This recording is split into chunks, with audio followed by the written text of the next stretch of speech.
They said I was too soft to be a real man, that a man shouldn't cry, that a man shouldn't be found in the kitchen, let alone know how to braid his daughter's hair. But life has a way of proving all those sayings wrong. Please do not forget to support our channel by liking our story and sharing it with your loved ones. My name is James, and if you had told me 10 years ago that I'd be raising 2 children on my own, I would have laughed and told you I wasn't cut out for that. I was just a mechanic. Grease under my fingernails, calluses on my palms, and a dream to provide enough so my wife wouldn't have to work too hard. We had plans, my wife Sharon and I, a modest life, 2 kids, a small house with enough laughter to make up for what we lacked in space. James wasn't the kind of man who showed up late. He was a mechanic through and through, the kind who could listen to a car's rattle and tell you exactly what was wrong and what it would take to fix it. He loved his work, not because it was flashy, but because he believed there was something beautiful about fixing what others had given up on. But for all his ability to repair broken engines, James had quietly stopped believing he'd ever find someone who saw him, not just as the man in overalls, but as someone with depth, ambition, and dreams of something bigger. Then came Sharon. It was an ordinary afternoon. He had taken his lunch late, covered in sweat and elbow-deep in a broken-down pickup, when the shop's waiting area door creaked open. Sharon walked in, not with drama, not with noise, but with presence. She was there for her sister's car, but what caught James wasn't just her soft voice or her confident posture. It was the book in her hand, a dog-eared copy of something poetic. He offered a polite nod as he wiped his hands on a rag. She smiled back. "Didn't expect a mechanic's shop to feel like a library," she joked. James grinned. "Didn't expect a poetry reader in an engine shop." That was the moment something shifted. After that, they talked. She stayed longer than she needed to. They talked about books, about her work as a teacher and community counselor. Sharon had this fire in her, a way of talking about people like they were art in progress. She believed in potential. She believed in change. James talked about how he'd saved to open his own auto shop one day, not just to repair cars, but to train young boys who had dropped out of school, boys like he once was. Sharon leaned in, curious. "So you're a dreamer with a wrench?" He chuckled. "Something like that." They started spending time together, slowly, intentionally. Walks after her work, cups of tea outside the shop, conversations under the stars that lasted longer than either of them intended. It wasn't a whirlwind romance. It was a foundation, built brick by brick. They learned each other's flaws. James could be guarded, too used to solving problems instead of talking about feelings. Sharon was deeply empathetic but sometimes forgot to take care of herself in the process. Still, they made space for each other. And in that space, love took root.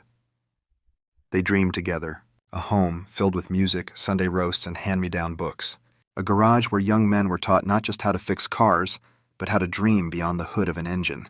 A center where Sharon could mentor girls who felt invisible, teaching them self-worth and voice.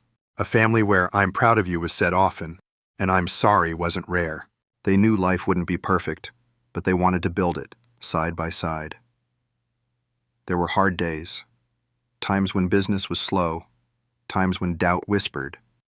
Their love wasn't loud, it was steady, intentional, built brick by brick with kindness, patience, and a shared vision of what life could be. They got married in a small garden ceremony surrounded by the people they loved. James wore a cleaned-up version of his work boots. Sharon wore a simple dress and held a bouquet her students had helped her pick. They laughed through their vows, cried through the speeches, danced under string lights until the sky turned pale. A few months later came the news that changed everything again. Sharon was pregnant. They were overjoyed. 2 people from simple backgrounds, ready to raise a child in a world they hoped to make better. James painted the nursery himself. Sharon wrote in a journal for their baby. Letters, prayers, dreams. They didn't have everything, but they had each other. James was there at every scan, holding her hand, marveling at every heartbeat. Sharon whispered affirmations to her belly every night. When she got sick in the mornings, James would rub her back and leave sticky notes of encouragement on the bathroom mirror.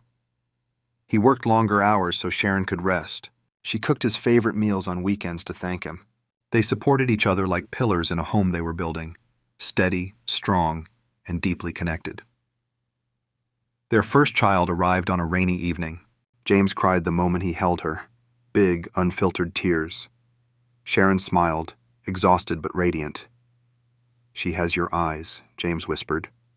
"And your calm," Sharon replied. Parenthood was hard, late nights, early mornings, teething, tantrums. But it was also filled with baby giggles, messy kisses, and quiet joy. They danced in the kitchen with a baby between them. They read bedtime stories by flashlight when the power went out. They whispered dreams over a sleeping child and planned a future that felt wide and bright. Their second child came 2 years later, a boy this time, loud, curious, a firecracker. James called him Little Bolt. Sharon called him My Second Heartbeat. Their home became a loud, warm, beautiful mess. Finger-painted walls, toy-strewn floors, music, books, prayer, and love woven through every corner. Then came the season they never expected. Sharon fell ill. At first it was fatigue, then weight loss, then hospital visits. A diagnosis followed, one that wrapped itself around their lives like fog. James, the man who could fix anything, now faced the one thing he couldn't. He became her caretaker, cooking, cleaning, helping her bathe, holding her hand through treatments. The kids learned gentleness. The house quieted, but never lost its hope. Sharon, even in pain, smiled. She still told bedtime stories, still asked James about his apprentices, still left encouraging notes tucked into lunch bags. There were good days, sunshine, laughter, family games in bed. There were hard days where James would cry quietly into his hands after the kids were asleep. But every day, they chose love. When it became clear Sharon wouldn't recover, they had the talk, the kind that leaves you breathless.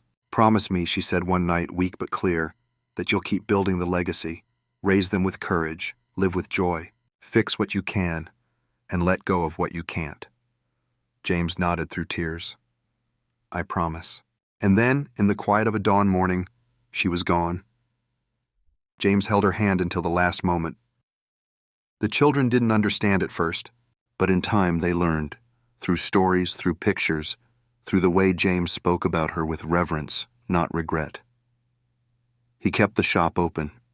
He raised their children. He mentored the next generation. He framed her favorite quote in the living room. "We're not just in love, we're building legacy." Every night he kissed his children goodnight and told them something about their mother, the way she laughed, the books she loved, how she made their house a home. Sometimes, when the day ends and the tools are quiet, James sits outside under the stars. The breeze carries her voice in his memory. The children sleep safely inside, and James whispers into the night, "You came in for a car repair and became my life's greatest upgrade." Because love doesn't always stay in physical form, but when it's true, it leaves footprints on your soul and a legacy that outlives the heartbreak. I remember their tiny hands clutching mine at her funeral. Zara kept asking if Mommy would wake up soon. Mike just stared ahead, silent. That silence was the loudest scream I've ever heard. After the funeral, people came with advice, unasked and often unkind. My aunt pulled me aside and said, "James, you can't raise these children alone. Give them to your sister, or better yet, remarry quickly. But how do you hand over the last pieces of the woman you loved?" So I chose the road few dared to walk. I chose to raise them myself. The days blurred into each other. I'd wake up at 4 a.m., pack school lunches, help with homework, plait Zara's hair with trembling hands, and open my workshop late, always late. I lost customers, I lost money. And still, every night I tucked them in, whispered stories their mother used to tell, and cried silently at the edge of the bed. People talked. Neighbors gossiped. "He can't do it," they said. "Look, his daughter's hair is a mess. His son is always late." At school, I felt their stares. I showed up to parent meetings, and the room would quiet down.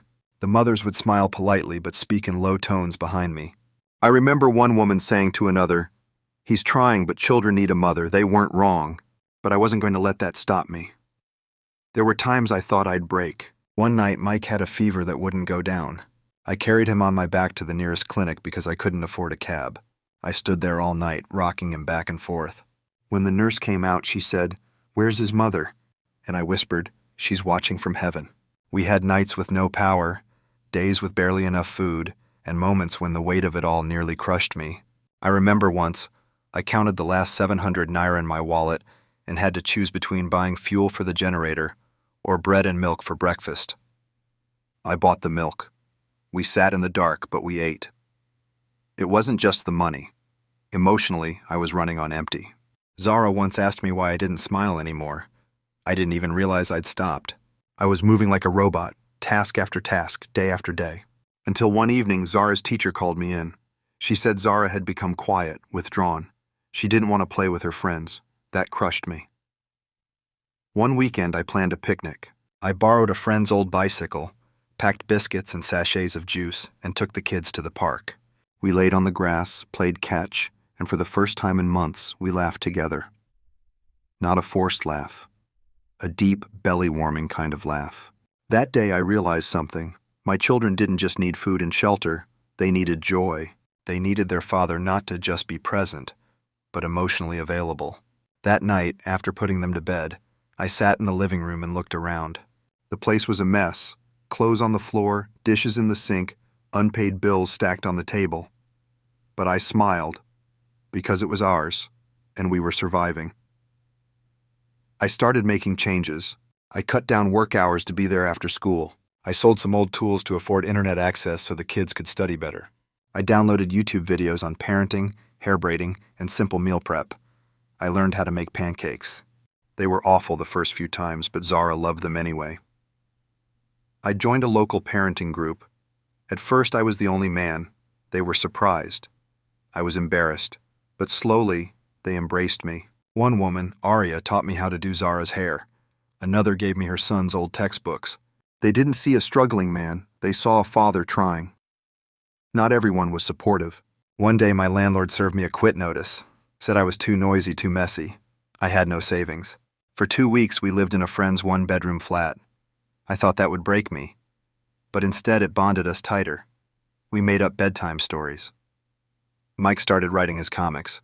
Zara began drawing. That struggle became a seed for creativity. After moving into a cheaper apartment, I rebranded my workshop. I turned a portion of it into a small weekend car maintenance class, taught neighborhood boys and girls basic repairs. It was free at first. Then their parents insisted on paying. Slowly, things picked up. One afternoon, I was fixing a car when a man in a suit approached me. Said he'd heard about my class and wanted me to train young apprentices under a government empowerment scheme. I thought it was a joke, but he handed me a card. And 2 weeks later, I was in a government office signing documents I didn't fully understand. That opportunity changed everything. Zara began asking me to tell bedtime stories with silly voices like her mom used to do. Mike started winning academic awards. My heart swelled with pride, but I stayed quiet about it, because real joy doesn't need to shout. Then came the school's annual celebration. I almost didn't go. Work had piled up, but I showed up late, sweaty and unsure. As I took my seat at the back, the principal called my name. Parent of the Year. I thought I misheard. The applause that followed was deafening. My kids ran to hug me, and for the first time, I saw tears in other parents' eyes. After the event, one of the mothers who had once mocked me came over. She said, "James, I judged you too quickly. You've done something many of us couldn't." I just smiled. Years have passed. My children are grown now. Mike is studying to be a doctor, and Zara wants to be a teacher. I still run my workshop, but I also volunteer, teaching young fathers what it means to show up even when the world tells them they're not enough. People still say men shouldn't cry, that we shouldn't be soft. But I say this, it takes a strong man to love with tenderness, to raise children with open arms and a tender heart, to forgive the world that doubted him, and still leave behind a legacy of love. They called me too soft to be a real man. I call that the strongest thing I've ever been. As we reach the end of this tale, our heartfelt gratitude goes out to you for tuning in. Your presence made this story come alive. We hope it sparked your imagination and brought you joy. Don't forget to subscribe to our channel for more enchanting stories that await you. Join us again, and let's discover new adventures together.